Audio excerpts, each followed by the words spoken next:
Tú estás escuchando Amauta Radio, la radio cultural de Ica.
¿Cómo están, amigos? Muy buenos días, amigos de Amauta Radio 91.9 FM, la radio cultural de Ica. Para mí es un gusto estar con ustedes nuevamente y poder hacerles llegar este programa y que sea de su agrado nuestra participación.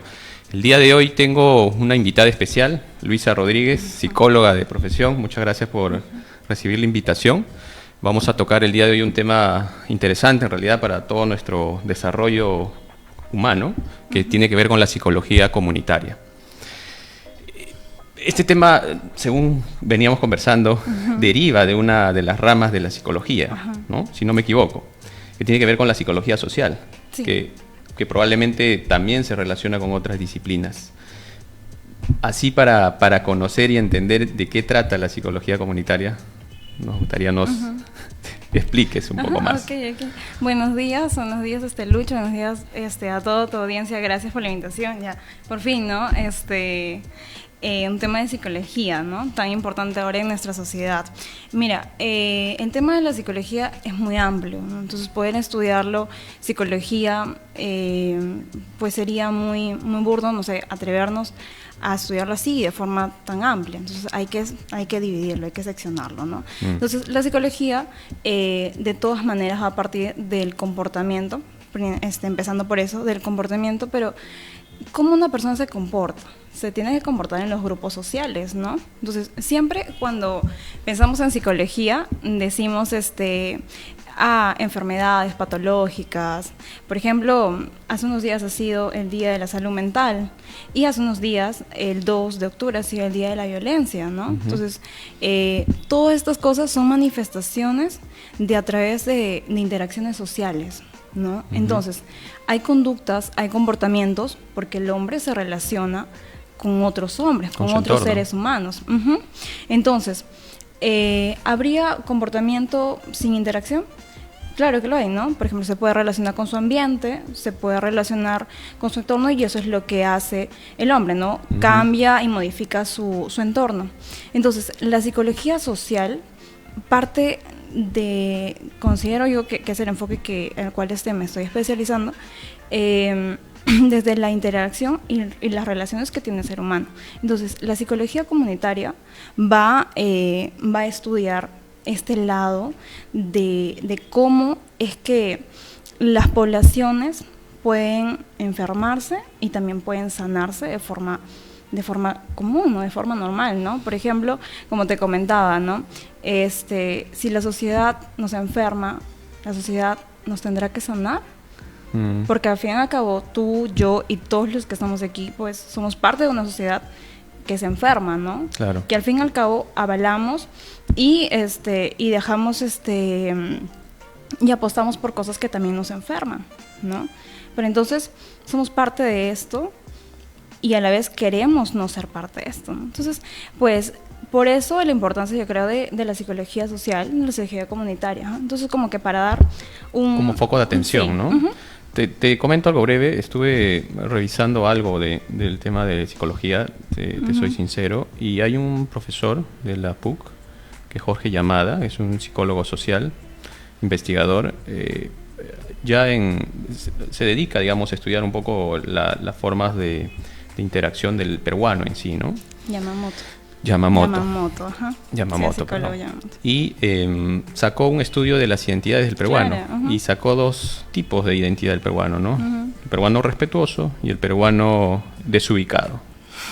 Y algo que sí me llamó mucho la atención era de que el peruano irrespetuoso, o mejor dicho, el peruano desubicado, ¿no?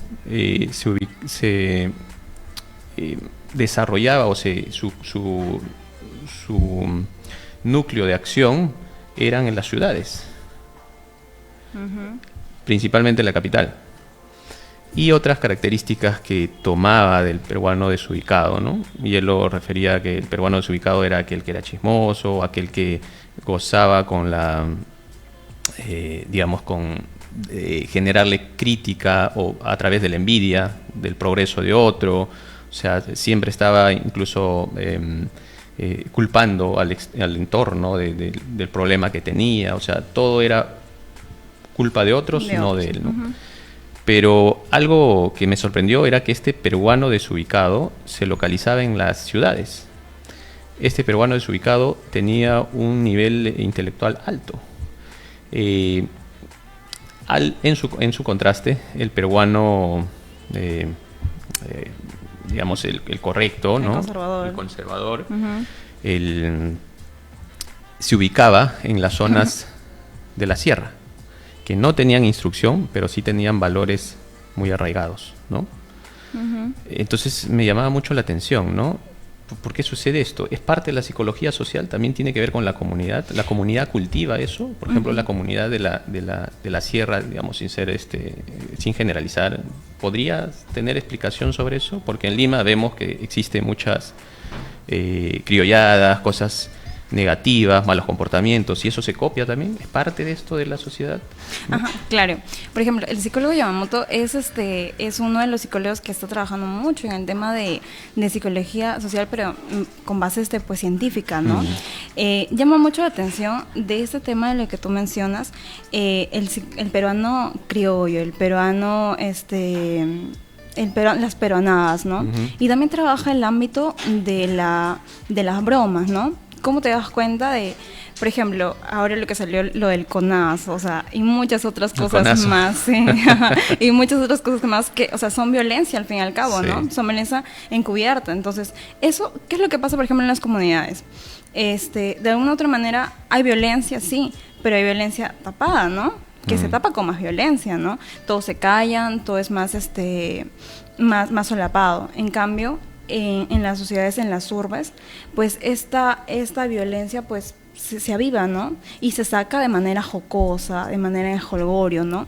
Yamamoto menciona de que para que una sociedad pueda ser pues estable emocionalmente, dice de que tiene que tener algo de su cultura impregnada y también un poco de desarrollo. Entonces, él, haciendo su investigación, nos dice de que Huancayo es una de las ciudades más felices, por ejemplo, ¿no? Él habla de la psicología positiva también en esa parte. Entonces, dice que por qué Huancayo es una de las ciudades más felices, porque tiene huancaínos.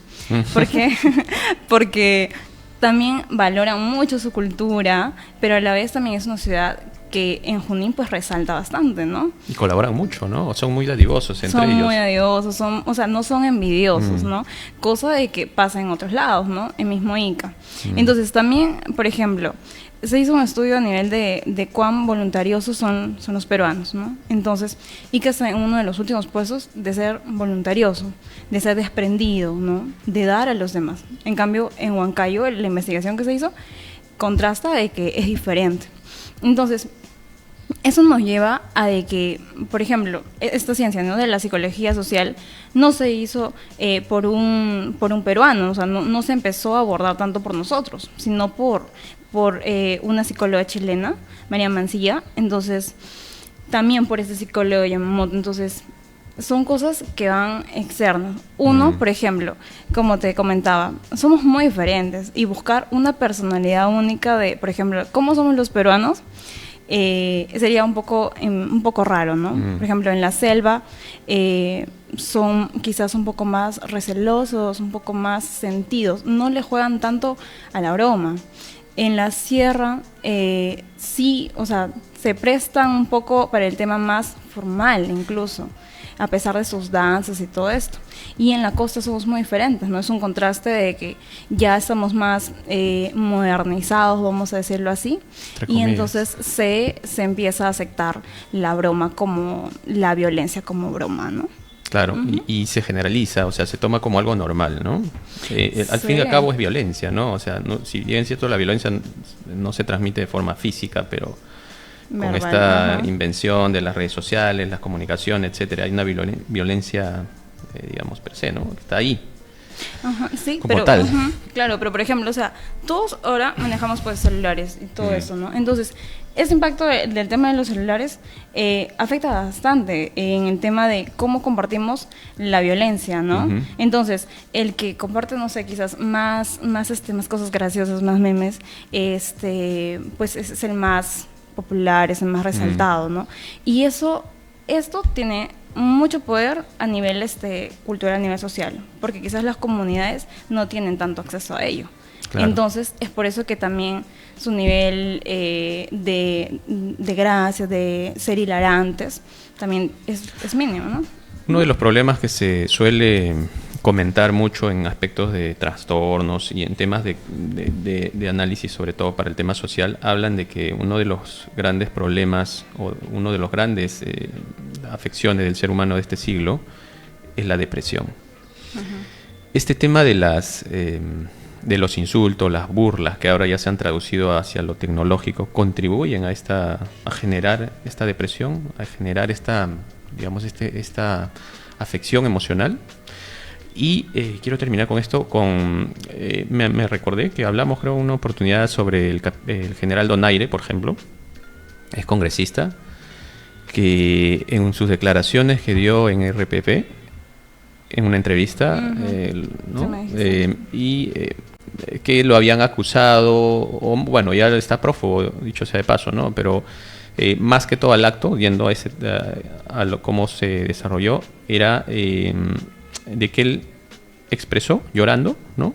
Que a él lo habían preparado para la guerra, ¿no? Para enfrentarse con valentía, como es un personal del ejército, y sobre todo porque él ha llegado a ese nivel y ya tenía una formación militar bien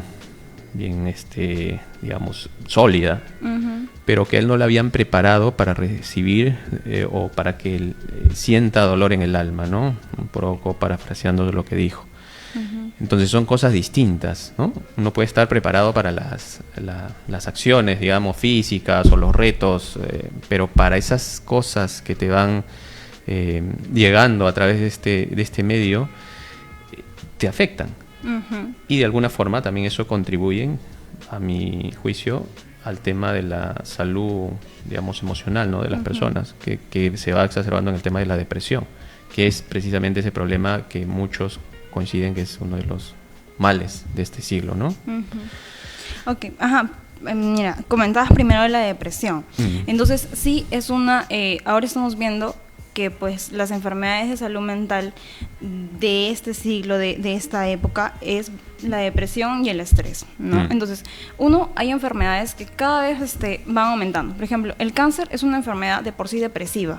¿Por qué? Porque hace cambios en tu sistema inmunológico, y la depresión se genera también por alteraciones biológicas. No solamente, todos hemos sentido tristezas, ¿no? Claro. Todos hemos sentido, pero nunca ha llegado a una depresión. Entonces, la depresión es un desbalance químico, es un desbalance de biológico, ¿sí? Entonces, al aumentar el cáncer, también aumentan episodios depresivos.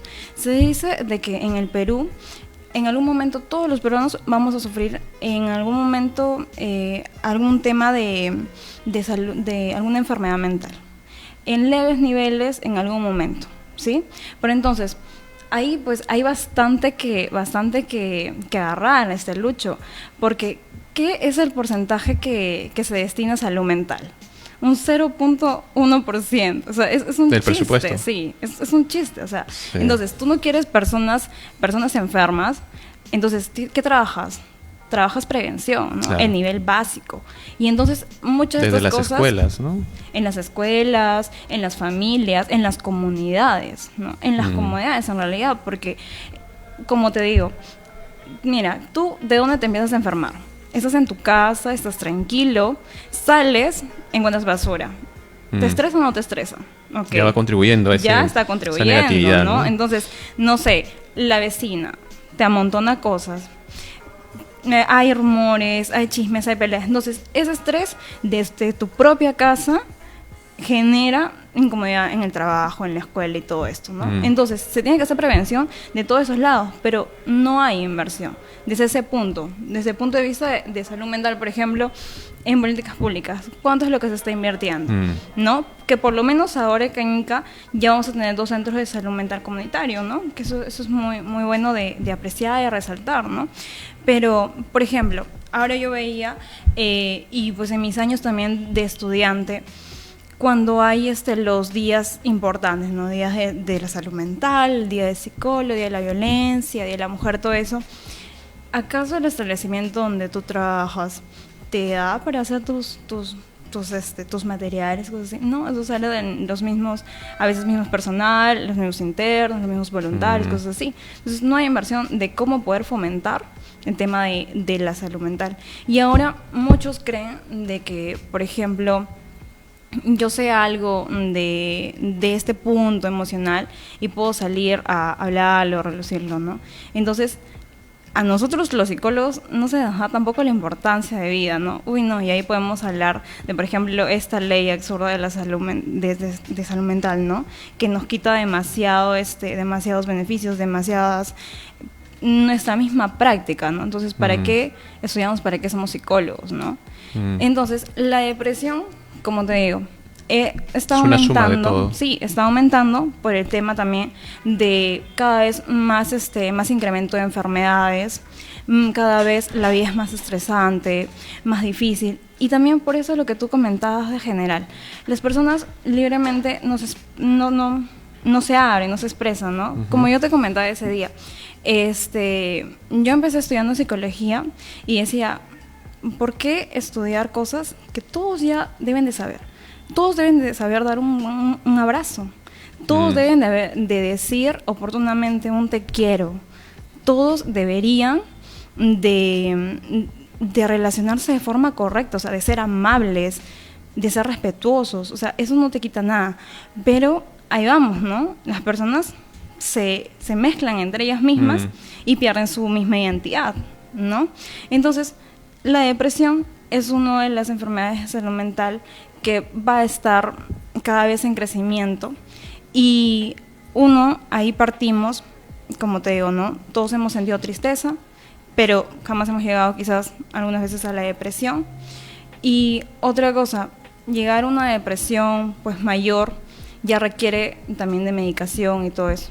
Y los psiquiatras son muy poquitos, ¿no? Que son los únicos en nuestro campo del área de salud mental medicar, que pueden medicar. Esos son muy pocos. Entonces, de eso hablaríamos también de políticas públicas.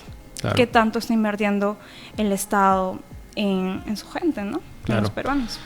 Totalmente de acuerdo, ¿no? O sea, es el punto principal, la prevención, como bien lo dices, ¿no? Entonces, si nosotros no prevenimos, no mitigamos este costo, porque en realidad es un costo en todo sentido lo que nos va a demandar, de aquí, si digamos, tenemos una salud mental degradada de nuestra sociedad, vamos a tener más delincuencia, más pandillaje, ¿no?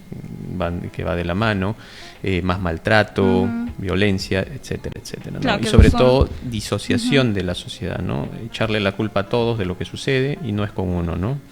Este problema constante y esta, digamos, mortificación casi natural que siente el peruano, de a pie en realidad, desde la salida de su casa, ¿no? Que por qué está el clima así, que por qué hay mucho sol, que por qué hay basura, que por qué sucede lo otro. Hablábamos también de este concepto del locus de control externo, ¿no? Que es en realidad recién lo he entendido, Pero lo que me sorprendió fueron las estadísticas, ¿no? Que este locus de control externo quiere decir que nosotros o nuestro actuar no depende de nosotros o nosotros no llevamos el control de nuestro actuar, ¿no? Sino que el entorno es el culpable, ¿no? Si yo no pude acabar mi carrera, no fue porque el gobierno no me prestó atención, ¿no? Si no encuentro trabajo es porque hay empresas que solo te contratan para explotarte, cosas como esa, ¿no? Pero lo que me sorprendió era la estadística de que en general, y esto, digamos, tomando de un video que hizo un profesor mío de la maestría, tomando esas estadísticas, mencionaba de que Latinoamérica, el 80% sufre de esto, pero a un nivel elevado, ¿no? de este locus de control externo. Comparado con países europeos, por ejemplo, los países europeos solo el 50% tienen este problema. Y el Japón tiene el 15%. O sea, los japoneses no le echan la culpa a su entorno, a los demás, de las responsabilidades que ellos deberían asumir. Pero se contrasta mucho con la realidad latinoamericana y la peruana, ¿no? Que está dentro de ella, de que nosotros, digamos, generalizando, el 80% de los problemas o de nuestros resultados como personas echamos la culpa a nuestro entorno, ¿no? Y es un poco que suma a esta digamos, insatisfacción constante que tenemos. Y tomando de base el tema de las políticas públicas, por ejemplo, que sí es importante que le demos atención a este aspecto de la salud mental de la sociedad, porque es algo que nos va en realidad a construir como personas y poder enfrentar a la vida con mayores herramientas emocionales. El psicólogo social cumple un papel transformacional en la sociedad, porque es el que te, digamos, es como que vas por un camino y es natural que el ser humano, porque es errático, se desvíe. Pero necesitamos, al igual que cuando tienes una gripe, al igual como cuando te puede doler la cabeza, vas y haces una consulta, también tenemos un tema interno que necesitamos al psicólogo para que nos pueda orientar y llevar, ¿no? Porque finalmente la respuesta está en nosotros. No es que el psicólogo va a decir cómo tienes que comportarte, sino que te va a ayudar a llevar esa orientación, ¿no? Entonces, en el papel transformacional del ser humano, el psicólogo tiene una función importante, ¿no? Claro, el psicólogo tiene una función importante. Por ejemplo, Lucho, ¿tú una vez has ido a terapia? ¿Has ido a sesiones psicológicas? Sí. Ok, entonces, ¿qué sientes de eso? O sea, sí fue bueno, sí te ayudó. Sí, en realidad sí, me dio respuestas en primer lugar, porque uno cuando, digamos, entra a una sesión con algún profesional especializado, ¿no? Lo primero que tienes lo primero que uno busca son respuestas, ¿no? ¿Por qué pasa esto? ¿Por qué? Porque en un minuto, súper rápido, ¿no? Okay. Pero entendí que es un proceso, ¿no? Un proceso que te va ayudando a encontrar.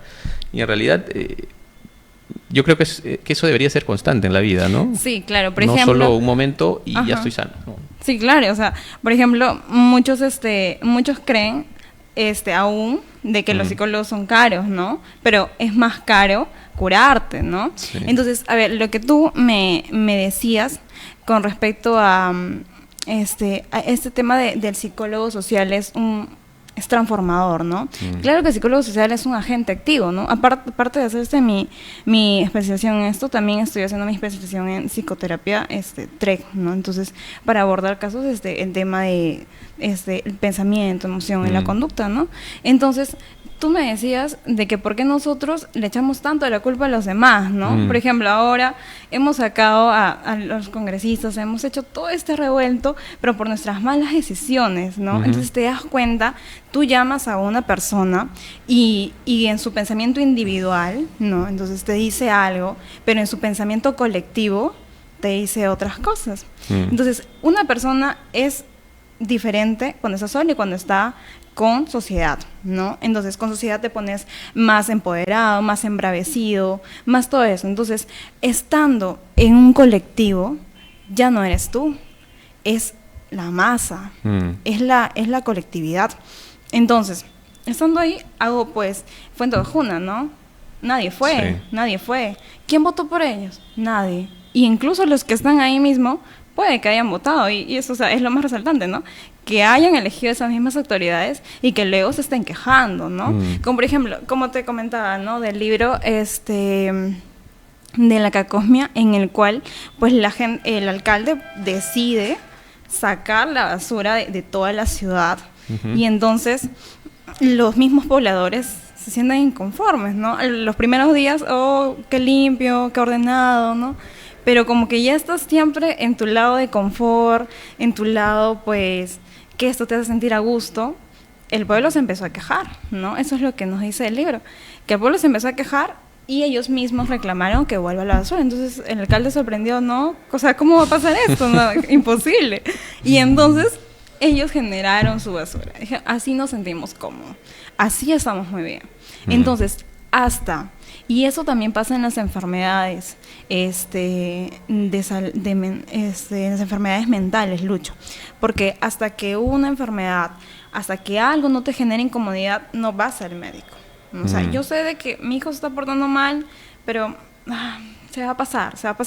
Y hasta que ese extremo recién recurren a un profesional, ¿no? Prefieren ir y comentarle a la comadre, comentarle al tío, comentarle a alguien que saben lo que le van a decir. O sea, tú vas donde tu amigo porque sabes que él te va a decir las cosas que tú quieres escuchar, ¿no? Entonces, cuando se habla de una relación entre paciente y psicólogo, ¿no? Entre cliente y psicólogo, no se habla de que hay, pues, dos personas, ¿no? O sea, no es que yo esté aquí fiscalizándote, sino de que entramos en una relación, entramos en un proceso en el cual yo te ayudo si tú te dejas ayudar. Yo te voy a ayudar si tú me dejas, tú me permites entrar en ti, ¿no? Porque, como te decía, me causaba gracia, ¿no? Los pacientes siempre vienen, ay, pero yo, ¿por qué seré así? ¿Pero por qué yo siempre hago esto? Pero, o sea, yo qué sé, ¿no? ¿Tú por qué siempre haces esto, no? O sea, tú te conoces 25 años, 15 años, y yo te conozco 1 minuto. Entonces, ¿cómo hago yo para saber de ti? Primero conociéndote, ¿no? Claro. Haciendo igual, ¿no? Nuestra observación.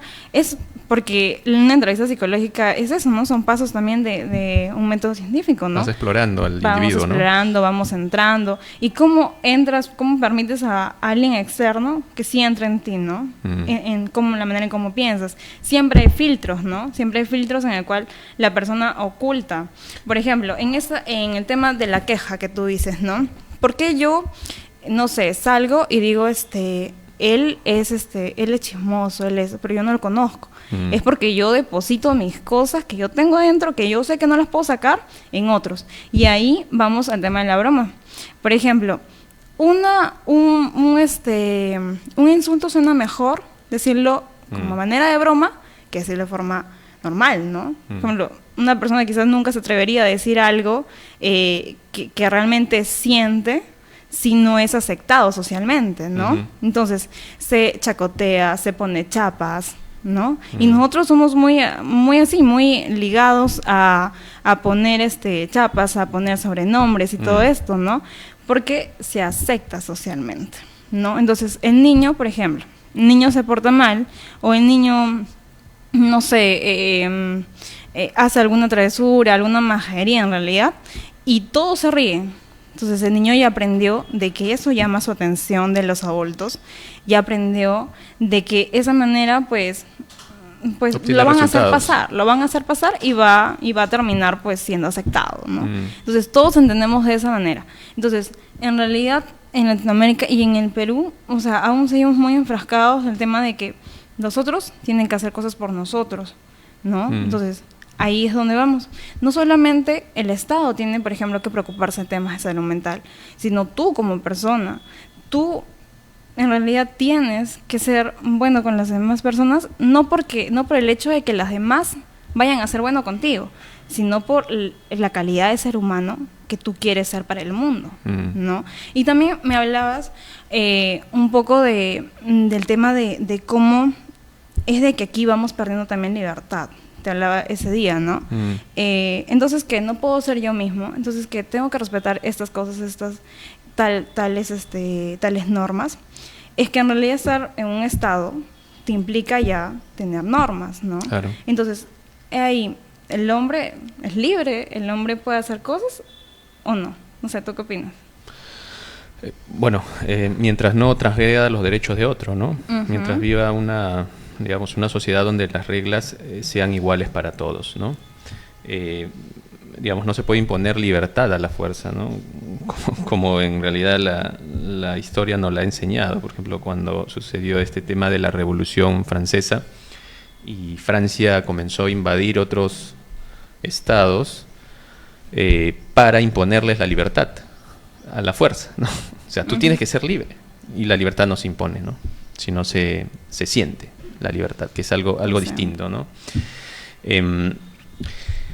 Tú comentabas el tema de la psicología comunitaria, que en realidad es una especie de personalidad que gana en el colectivo, ¿no? Pero entiendo que es una suma de muchas personalidades, de muchos comportamientos, de muchas formas de interactuar, y que la sociedad en sí, o el colectivo, va ganando esa característica. Pero yendo y atomizando al individuo, a la persona, ¿cómo se construye una personalidad? ¿Es algo heredado? O sea, mis padres, por ejemplo, fueron, no sé, personas correctas, o fueron personas alegres. ¿Y eso yo lo heredo a través de los genes? ¿Cómo construimos eso, no? Y yo creo que, viendo ese punto particular, es la que debería sumar para tener una personalidad ya, digamos, si queremos llamarlo así, de una comunidad más sana, ¿no? Claro. Por ejemplo, a ver, la personalidad se basa, pues se va formando de varios componentes, del nivel genético, que es algo que ya venimos heredado, no solamente genético desde nuestra parte del ADN, el ADN genético, sino también del ADN social, ¿no? Esta parte nos la dice Wallo, ¿no? Si, por ejemplo, mi mamá tiene tendencias, no sé, a ser más sociable, más extrovertida, entonces yo también pues tendré esa herencia social de mi madre, por ejemplo, ¿no? Entonces, tenemos esta parte genética, tenemos también la parte del ambiente que influye bastante, ¿no? Me comentaste, ¿sabes? Claro, el tema de Niño Salvaje, pues, ¿no? Claro. Que no tuvo interacción con otras personas de su misma especie, ¿no? O sea, con seres humanos. Entonces, se adaptó a ese ambiente. A ver, una personalidad se empieza a formar a lo largo de la vida, ¿no? Entonces, las personas estamos en constante cambio. Se dice que una personalidad se llega a definir pues a los 18 años, cuando tienes pensamiento. Has pasado todos los procesos de pensamiento, por ejemplo, pensamiento sensorial, pensamiento motriz, todo esto, y llegas a un pensamiento crítico, ¿no? Un pensamiento racional. Ok, entonces, hay personas que dicen de que, ay, no, es que ella es madura, no tiene personalidad, algo así. Todas las personas tenemos personalidades. Entonces, no es de que tu personalidad sea mejor que la mía, ¿no? Por ejemplo, hay personas que pueden tener un tipo de personalidad, no sé, narcisista, ¿ya? Que pues son más llevados, comúnmente se dice, a la arrogancia y todo eso. Pero ellos saben canalizar su tipo de personalidad y hacerlo de la mejor manera. Por ejemplo, son más cultos, enseñan a los demás, entonces llevan su personalidad desde un lado bueno, ¿no? Y lo utilizan para que la sociedad también lo disfrute con ellos. Entonces, a través de las interacciones sociales encontramos también personalidades enfermizas, ¿no? Por ejemplo, ¿has visto ya Joker, el Guasón? Joker, no. Ya, pero ok. He visto las críticas muy buenas, ¿no? Porque tiene un campo un poco psicológico, bastante, profundo, ¿no? Bastante, de cómo un niño, a través del entorno, se puede transformar en lo que fue, ¿no? Bastante, te das cuenta, o sea, solamente desde la película, ¿no? O sea, vemos de que va cambiando su personalidad. Esa persona de esencia no era así, ¿no? Entonces, ahí también en la película pues se empiezan a cuestionar temas de la maldad, o sea, nace, cómo es que la sociedad nos corrompe, cómo es que la sociedad puede generar tanto cambio en nosotros, ¿no? Entonces, una persona que siempre ha sido el último de la clase, introvertido, uno puede ser de que por sí misma sí, pues tenga tendencia a la introversión y que no es malo, pero también de que su entorno esté afectando demasiado. Por ejemplo, ¿qué es lo que hace si en un salón ese niño tiene muchos problemas, no se logra adaptar? A ver, cámbialo de sitio. ¿Qué pasa? Cámbialo de salón, cámbialo de turnos, cámbialo de colegio, ¿no? Entonces, hay personas que no se llegan incluso a adaptar a su misma familia, ¿no? Hay personas de que son mejores, o sea, son más sociales, son más abiertos, más espontáneos cuando están fuera de su casa, y cuando están adentro, no. Y las mamás mismos vienen a consulta y dicen, no, ella es totalmente diferente, no le crea nada a lo que te dice, porque es un hipócrita. O sea, las mamás hablan así a veces de sus propios hijos, ¿no?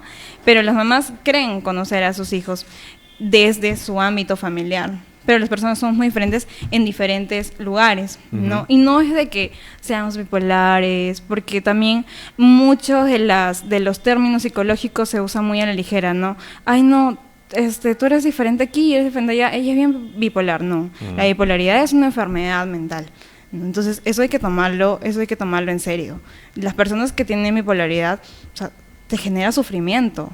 En cambio ella, o sea, no, es que está teniendo problemas de adaptarse a la familia, de adaptarse a un círculo social, ¿no? Por ejemplo, este tema de las migraciones.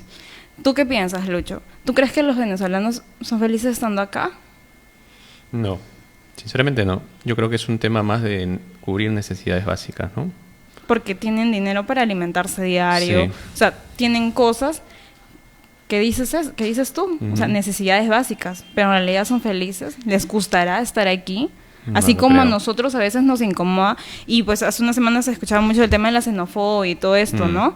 Entonces, así como a ti te incomoda, no sé, que ellos estén aquí, a ellos también les incomoda haberse emigrado, haberse sentido presionados a salir de su lugar donde se sentían tan cómodos, donde habían creado su mundo, para venir a radicar a otro lado donde no es su mundo, ¿no? Y sobre todo con todos esos sucesos que le generan señalamientos, ¿no?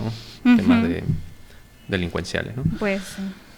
En este aspecto muy interesante lo que dices, y sí lo he notado en mi entorno, en el trabajo, con los amigos, con la familia,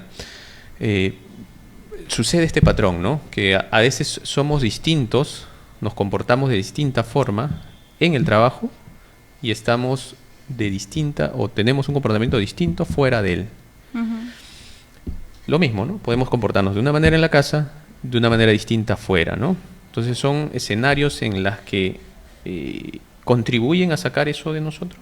Es que el ambiente te permite a soltarte, ¿no? A ver, en ese salón que tú eres siempre, ay, Juan, siempre tú. Ay, en la casa, Juan, el último, no sé, el tardón, el responsable, o sea, en un lugar donde tú siempre eres etiquetado, entonces yo llego a este ambiente y es como que, ya, pues yo soy la tardona, me tengo que comportar como la tardona. Yo soy la oveja negra, entonces me comporto como la oveja negra, ¿no?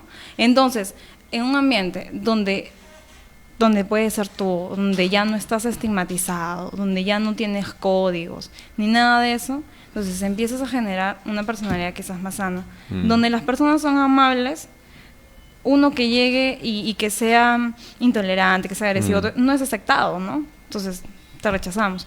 Y tú quieres ser parte de este grupo, entonces tienes que acatar nuestras normas y te vas modulando, te vas comportando, ¿no? Claro. Y es importantísimo lo que dices, ¿no? Sobre todo ya en el aspecto educacional con los niños, porque, digamos, valgan verdades, en el colegio son donde mayor, digamos, afección tienen los niños con este tema del bullying, y los niños son los más crueles en realidad, ¿no? Porque, digamos, es que los niños son crueles, los niños son crueles. Inocente, por decirlo así, porque no miden. Un adulto todavía puede razonar más, mide qué palabras puede decir, ¿no? Calcula un poco, pero los niños a veces la sueltan. Y esa, digamos, burla o ese bullying que se hace afecta más. Y aquí sí es algo importante, ¿no? Por la participación del psicólogo en el aspecto de dar la pauta de este tema, de darle un ambiente adecuado, ¿no? Por ejemplo, un niño que, como dices, ¿no? Esté retraído, no participe. Entonces, reconocer o diagnosticar ese escenario y cambiarlo a otro. No sé si sea eso común en los colegios. ¿Tú has tenido experiencia de trabajar con colegios? Sí, ¿Sucede? claro. ¿Se está trabajando en eso? Claro. Por ejemplo, también tengo pues colegas también que trabajan en este ámbito, ¿no? Que se dedican más a ello. Sí, sí hemos hecho, sí he realizado prácticas en colegios. Entonces, ¿qué es lo que se ve? Quizás no se da mucho desde el lado de los profesores un apoyo al tema de los psicólogos. O sea, sí lo requieren, lo piden. Pero mira, Lucho, tener, por ejemplo, un psicólogo en el Colegio San Luis Gonzaga, ¿bastará? Tener un psicólogo en el Daniel Merino Ruiz, ¿bastará? Donde tenemos y sabemos de que los adolescentes ya, o sea, ya no son los adolescentes de antes, ¿no? Por ejemplo, yo he trabajado un año en la Municipalidad de Latiguiña y actualmente estoy trabajando en Los Molinos. Entonces, son distritos que están cercanos y son totalmente diferentes los adolescentes sobre todo. ¿Por qué? Porque incluso en Molinos el respeto todavía existe, o sea, el miedo, el temor de alzar la voz o algo, sabes de que el docente tiene poder todavía, o sea, tiene ese respeto, ¿no?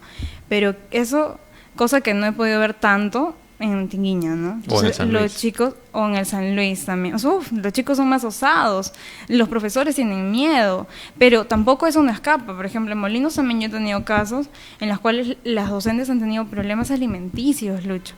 O sea, han tenido anorexia, han caído en depresión. Uy, no, los niños les han agredido a los profesores.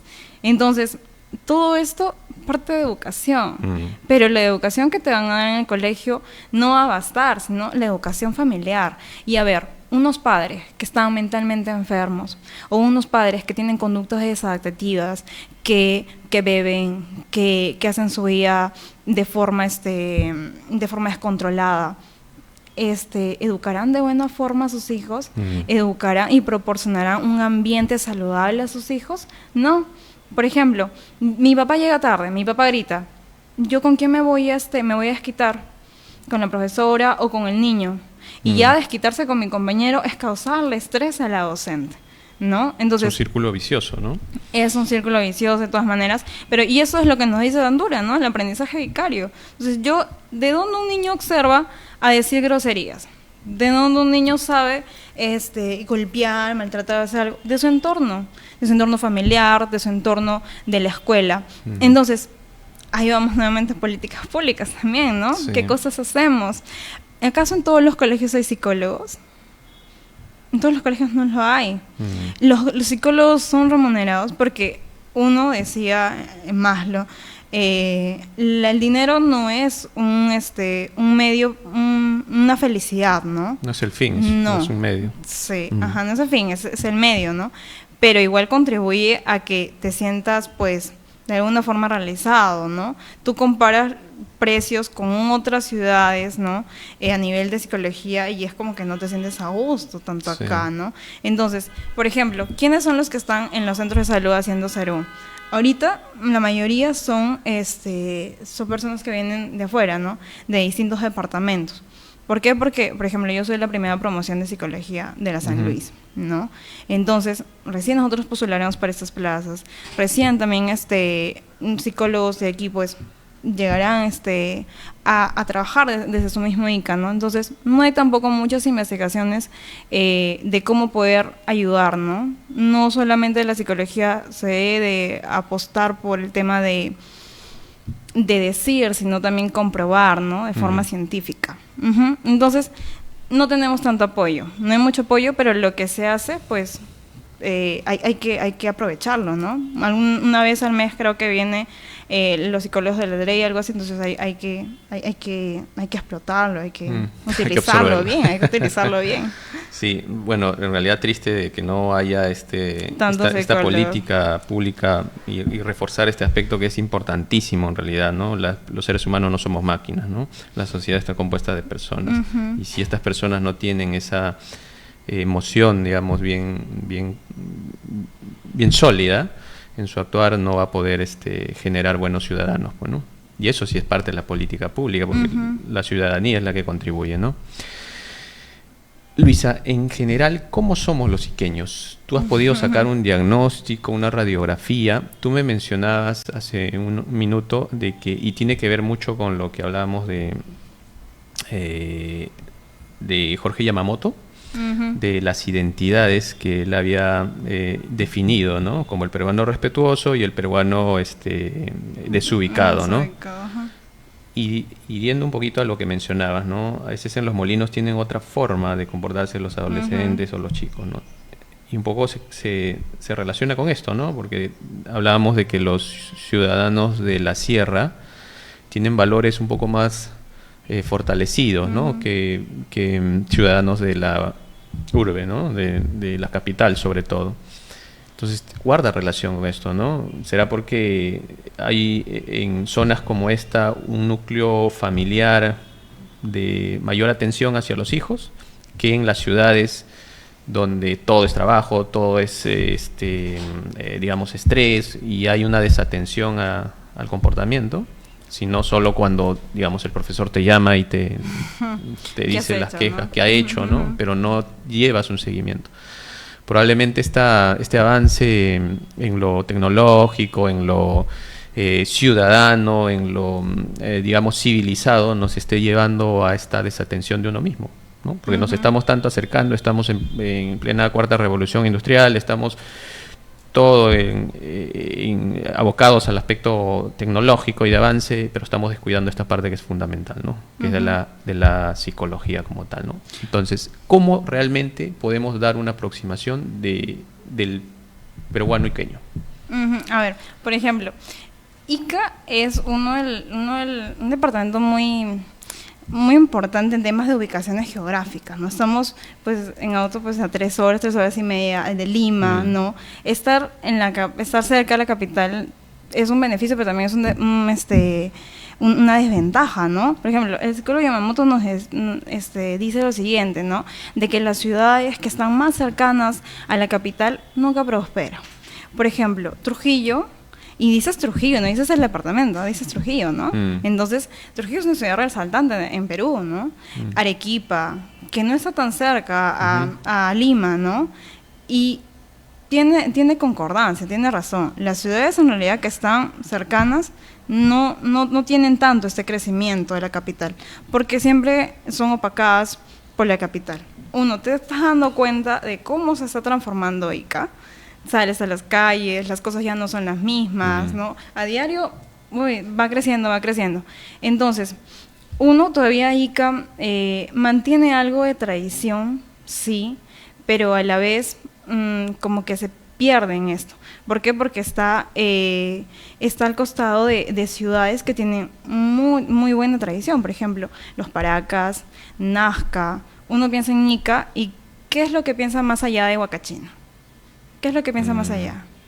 No, claro, muy poco. Yo he podido viajar por algunos departamentos del Perú y entonces siempre invito a que vengan para acá, ¿no? Que vengan para Ica. O sea, de paso eres bien sí. viajera. El que viaja seguido vive el doble. El doble, ¿no? Sí. Pero entonces, ¿qué es lo primero que piensa Huacachina? Y ya, no hay nada más. ¿Qué más tenemos para ofrecer en Ica? Las tejas. Ok, sí, pero o sea, a nivel así de tradición. Tradiciones, ¿no? Por ejemplo, tú dices Cusco. Probablemente sí tengamos, solo que no lo vendemos bien, no lo vendemos. Y no lo valoramos, sobre todo. Y el iqueño es así a veces también, ¿no? Va al desmedro, ¿no? Uy, no vayas a Ica. Hay mucha basura. Uy, no, sí, pues sí hay mucha basura, ¿no? Pero mira, por ejemplo, los compañeros de Iquitos, uy, no, cómo promocionan su ciudad, ¿no? Y yo fui para allá y pues sí es muy bonito, sí es muy agradable. En temas de psicología es muy bajo también. Creo que también recién va a egresar su primera promoción de psicología. Es desordenado también, no hay mucho control. Por ejemplo, en Pucallpa también va a egresar recién su primera promoción de psicología. Entonces, no hay mucho avance de este enfoque, ¿no? Entonces decimos de que el Perú es integrado, de que Perú está incluido, pero en realidad no es así. Sale un poquito más allá, sale a 8 horas de aquí y el Perú aún sigue como antes, en verdad, ¿no? Salvo en ocasiones especiales, ¿no? Como que cuando clasificamos al Mundial, como que cuando somos mucho patriotismo. Machu Picchu ha sido reconocido como una de las maravillas del mundo. Ahí sí hay esa explosión de peruanidad, ¿no? Pero después como que hay una caída muy marcada, ¿no? Ok, entonces a ver, volvamos por ejemplo al punto de Ica. Ica, de alguna u otra forma, se está convirtiendo en algo semejante a Lima, ¿no? Entonces eso da pena, porque pierdes identidad. Entonces, uno, ¿quieres ser como alguien o quieres tomar el modelo de algo, ¿no? Entonces yo siendo en realidad, y conversando también con algunos amigos que son economistas, todo eso, pues, no sé, creemos sería muy bueno hacer una investigación, el punto de que Ica se podría convertir en una sucursal de Lima o cosas así, ¿no? Que por ejemplo, o algo parecido a Lima, ¿no? Por ejemplo, Arequipa es muy próspera, ¿no? Pero mantiene su identidad, ¿no? Es Arequipa, no decimos, se parece a Lima, ¿no? Entonces, los iqueños, por ejemplo, ¿no? También ya estamos como que más acelerados, también vamos más a la prisa, pero también es una ciudad que te permite tener tiempo para darte una hora, un espacio por el tema del tráfico quizás, ¿no? No es tan aglomerado, pero igual aún ahorita ya se está poniendo un poquito pesado, pero te da oportunidades. Por ejemplo, en Molinos, las personas allá se dedican más al agro, más al campo, ¿no?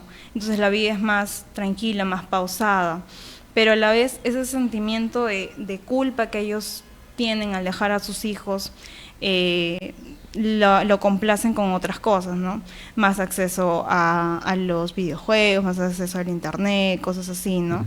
Pero es un poco, no es tan común ver cosas así, ¿no? Por ejemplo, ahí el alcalde de Molinos puso, no sé si has visto estos letreros que dice San José de los Molinos, ¿no? Entonces como que todo el pueblo, llegar algo diferente a un lugar, ¿no? Es como que, ¿qué es esto, no? No, es que son luces LED que vienen de Japón y no sé dónde. Entonces empezaba, todo era relacionado a esto. Y te das cuenta cómo ese contraste de ellos, que están esa es su realidad. Y por ejemplo acá, si ponen algo, no sé, en la Plaza de las Barrancas, como que no los vamos a notar tanto, ¿no? Entonces, no estar tan industrializados, por así decirlo, también hace de que las comunidades sean más unidas. Por ejemplo, Huánuco es un buen ejemplo, ¿no? Hace poco tuvieron una marcha, algo así, con una mujer que había fallecido. Entonces, el pueblo se junta, el pueblo hace protestas. En cambio, acá cuando se pide movilizaciones, muy poca gente va, ¿no? Muy poca gente tiene, pues, la disponibilidad de esto, pero a través del celular, pues sí puedes comentar, ¿no? O sea, a través del celular, si te prendes, si eres otro, si tienes la disponibilidad de decir las cosas sin filtro, pero en la vida real, no. Entonces, que nosotros tengamos más acceso en realidad a estas pantallas, sí nos permite en realidad, no sé, quizás ser un poquito más sueltos, extrovertidos, a través de las redes, ¿no?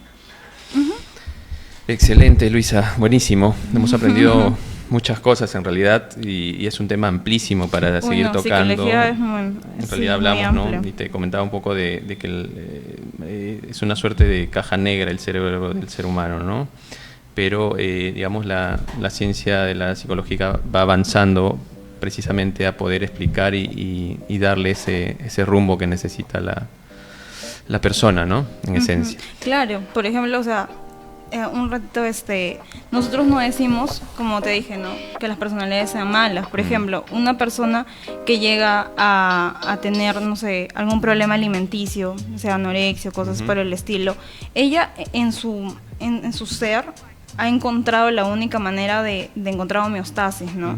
Entonces, su cuerpo hace eso y le genera placer, le genera satisfacción, ¿no? Una persona también que se realiza cortes, ¿no? Que eso es el cutting, en su ser le genera placer, entonces no lo va a dejar de ser hasta que pues esto le genere incomodidad. Por ejemplo, las personas que son adictas a algunas sustancias y todas esas cosas, ¿no? Entonces nosotros, ¿qué es lo que tenemos que hacer? Pues pues hacer más campañas de promoción, advertir a la sociedad que en realidad esas cosas que están pasando no tienen que pasar, ¿no? Sí. Entonces, no ser tan amorales, ¿no? Porque, ¿qué es lo que hace cometer delitos? No sé, quizás yo comento, hago cosas por lo bajo, pero dentro de mi moralidad yo no sabía que eso era un delito. Entonces, eso me hace culpable, eso no me hace culpable. Entonces, ¿qué es lo que tenemos que hacer? Más información, ¿no? Y lo bueno, Lucho, es de que... Más participación también, ¿no? Más participación. Y como dices, mayor énfasis de nuestras políticas públicas hacia ese aspecto. Disculpa, Luisa, que en realidad nos quedaríamos conversando toda la tarde, pero ya nos ganó el tiempo. Te doy las gracias nuevamente por haber aceptado la invitación. Espero que no sea la última para tocar temas como este, que son importantísimos en realidad para conocer un poco más. Bueno, amigos, ha llegado al fin el programa. Muchas gracias por su sintonía.